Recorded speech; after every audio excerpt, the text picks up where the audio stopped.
All right, so this is your bell ringer. On it, you will see what is a cube, a net of a cube, and what isn't a net of a cube.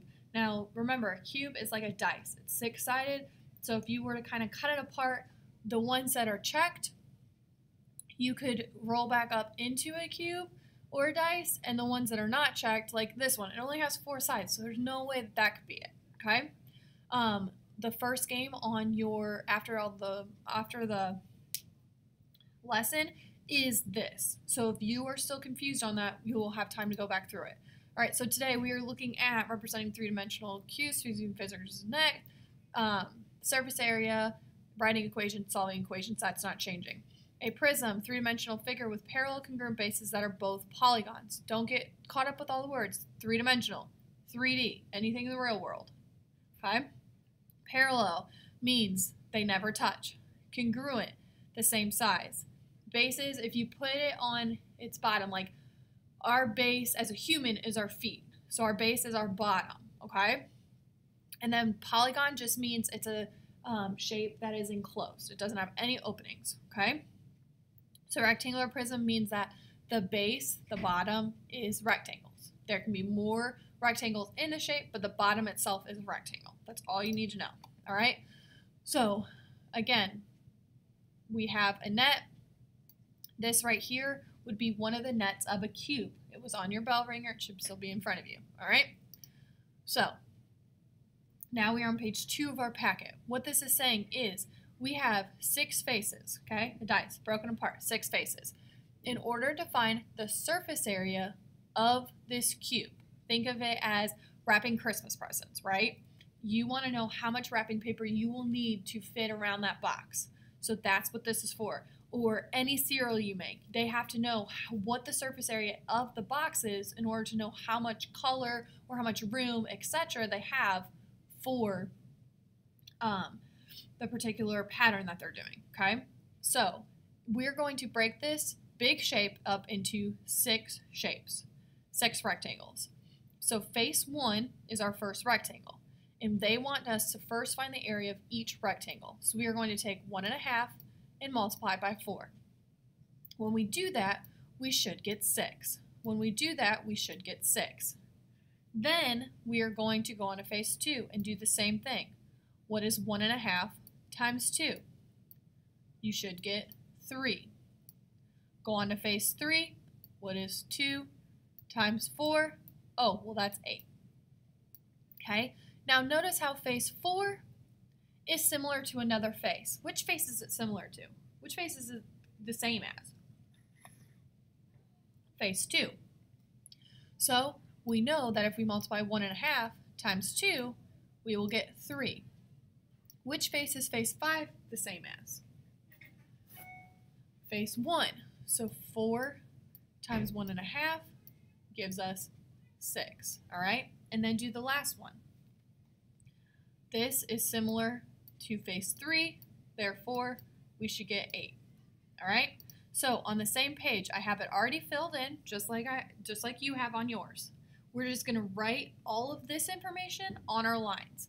So face 1 is 6, and then we're just going to add in our unit, so inches squared. We're just adding in our unit.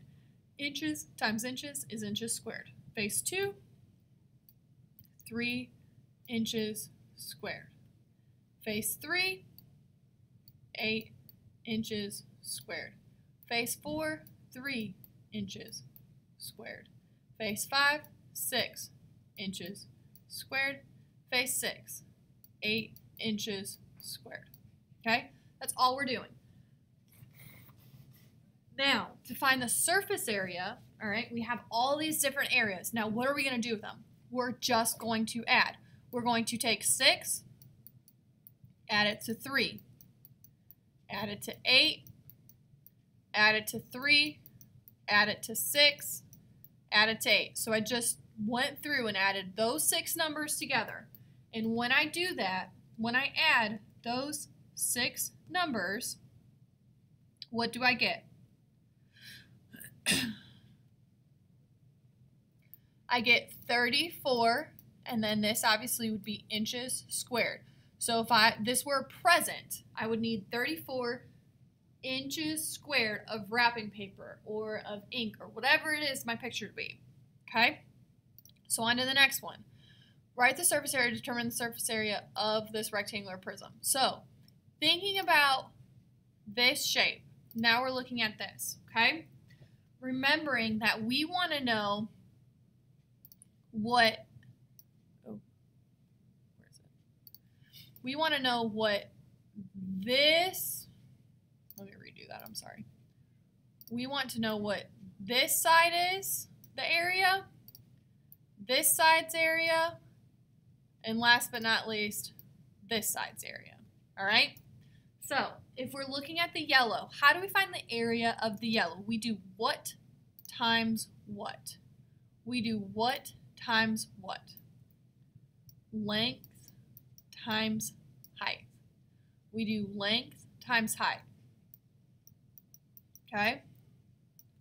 For the gray, how do we find that area? For the gray, how do we find that area? Width times height. Width times height. What about the top here? What would you do? What is this?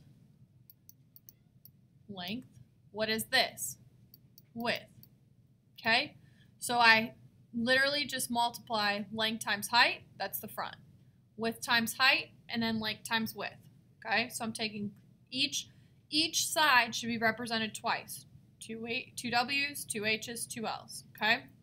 Now, what you need to remember about this, though, is if this is your front, that means that side is also where? The back. So that means that there is 2 length times height. What about the width and the height, this side? This is one side, but hey, there's another side over here. So that should be 2 times 2 width times height. And same with the top. Wherever there's a top, there's a bottom. So this is going to be times 2 as well. Okay? So we did length times height times 2, width times height times 2, and length times width times 2. And we'll go through that again. Don't worry. All right? So we are going to draw the net. I'm going to draw it exactly how the net of your first shape was drawn, and I'm going to do as best as I can on it, all right? So obviously this long part is going to be our 10. That means that that's 10, that's 10, 10, 10, 10, all right? Our width right here,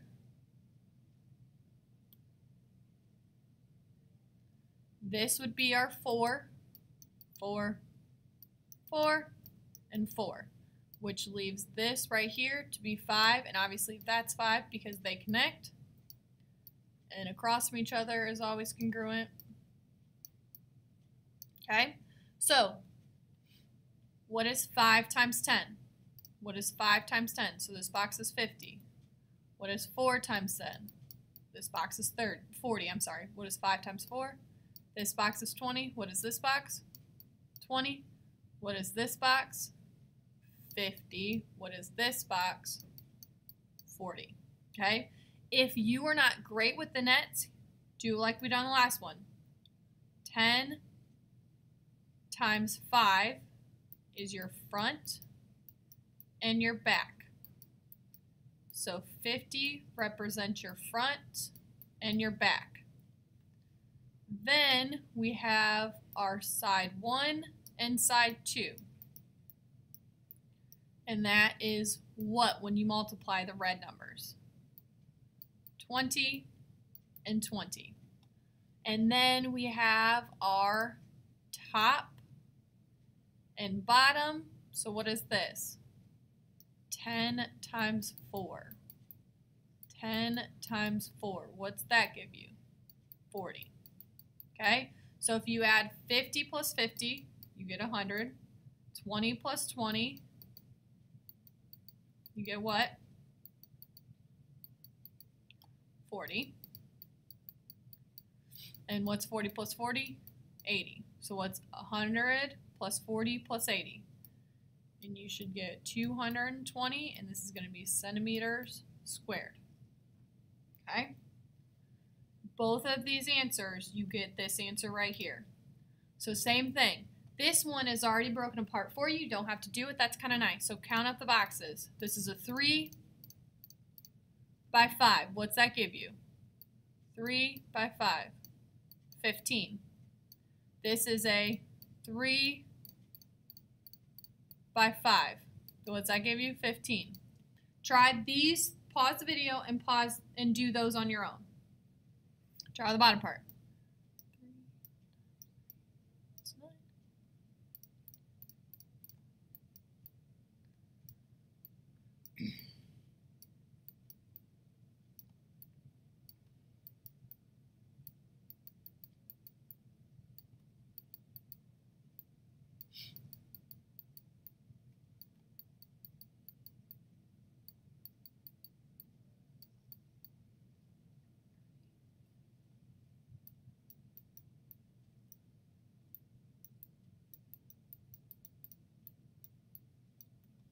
So we should have gotten 78 units squared. All right, same thing here. Draw your net.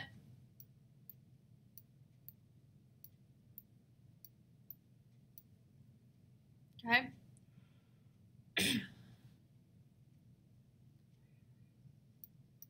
Four. Yeah, we're getting 4. Okay, so that's our front.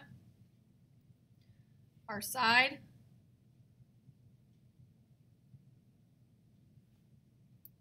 2, which makes this 2, and then this one would be then our 6.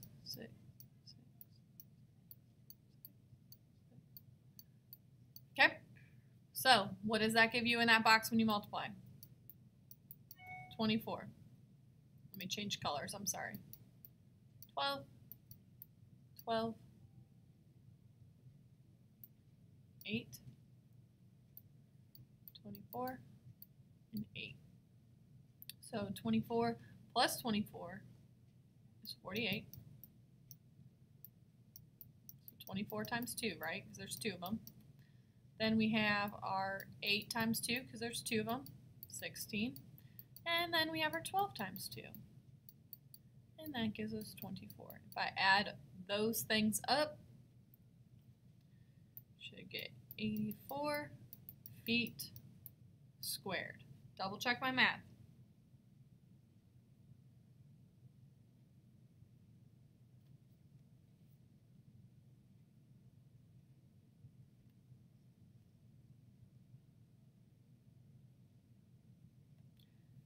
See, this is why y'all need to check me. It should be 88 feet squared. Thank you for checking me.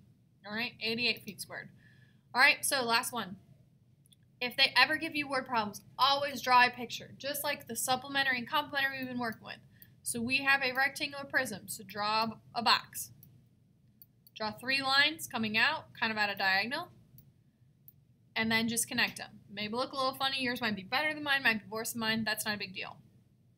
So we have 8 inches long, 5 inches wide, and 4 inches tall. So we are going to do front and back. Front is right here and right here. So what is that?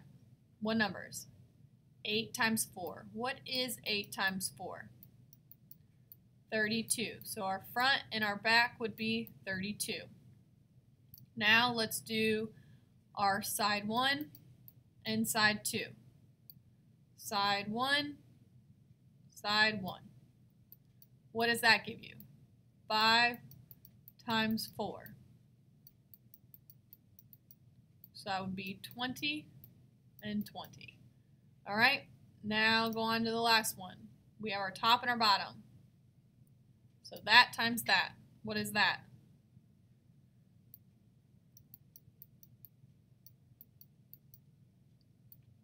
Should have said 8 times 5, which is what? 40 and 40. Now, all we are doing is adding all of these numbers. If you haven't caught on, first area, find all the areas of the sides and then add them up. So 32 plus 32, 64.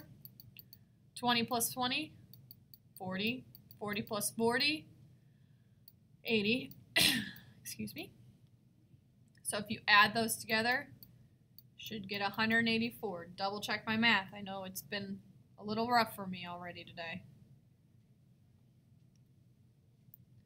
So you should have 184, and we are using inches squared.